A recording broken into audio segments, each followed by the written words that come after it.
Este ano, o Supremo Tribunal Federal declarou que uma lei de Marília, no interior de São Paulo, que obrigava a troca de sacolas plásticas por sacolas biodegradáveis, é constitucional. E aí vem aquela questão: em que isso afeta a sua vida, a vida de você, cidadão brasileiro?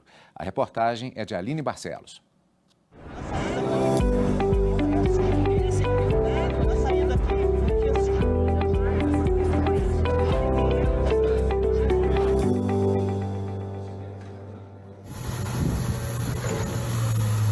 Elas são consideradas as vilãs do meio ambiente, mas aos poucos têm perdido espaço. As sacolas plásticas levam em média 400 anos para se decompor. De olho no impacto ambiental, elas têm sido trocadas pelas biodegradáveis, que em muitos locais costumam ser cobradas. Aqui neste supermercado custam 12 centavos. Lindalva precisou comprar 13 e mesmo assim, alguns produtos ficaram de fora. Ela aprova a medida, mas diz que o custo não deveria ser repassado ao cliente. É melhor, mas teria que ser de graça, né? Porque eu já pago muito imposto, né? Então o mercado teria que arcar com o custo da sacola. O custo para a confecção das sacolas biodegradáveis é realmente mais alto por causa da escassez de matéria-prima nas indústrias. Em Brasília, um acordo da Associação dos Supermercados com os empresários estabeleceu que o cliente pagaria o preço de custo, ou seja, não há lucro em cima do produto. A troca das sacolas plásticas pelas biodegradáveis fez com que o brasileiro mudasse de hábito na hora de ir às compras. Alguns preferem levar as mercadorias em caixas de papelão. Quando a compra é pequena, Ronaldo carrega na mão mesmo. Porque eu moro aqui perto e a sacola não é pelo valor, mas sim pela preservação do meio ambiente. O tema tem gerado discussões em todo o país e o assunto parou no Supremo Tribunal Federal. Os ministros declararam a constitucionalidade da lei do município de Marília, no interior de São Paulo, que exige a substituição de sacolas de plástico por biodegradáveis. O Tribunal de Justiça de São Paulo havia invalidado a norma, mas o STF entendeu que os municípios têm competência para editar leis sobre proteção ambiental. A questão foi discutida em um recurso extraordinário com repercussão geral, ou seja, a medida vale para todo o país e foi aplicada em 67 processos similares. O relator do caso foi o ministro Luiz Fux.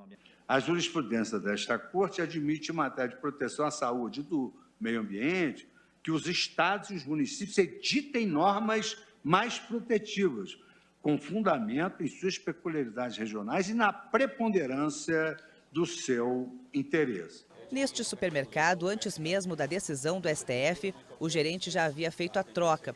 Ele conta que antigamente as compras eram levadas para casa em carrinhos de metal ou cesto de vime, depois em sacos de papel.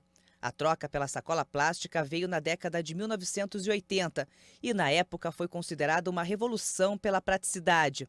Mas, naquele tempo, não se tinha ideia dos prejuízos causados ao meio ambiente.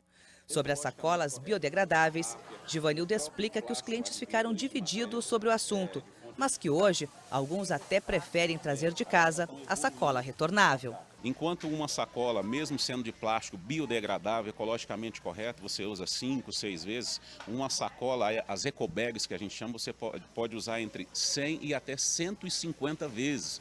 Ou seja, é muito mais prático, muito mais cômodo e muito mais benéfico. As sacolas retornáveis, também chamadas de ecobags, têm mesmo conquistado os clientes.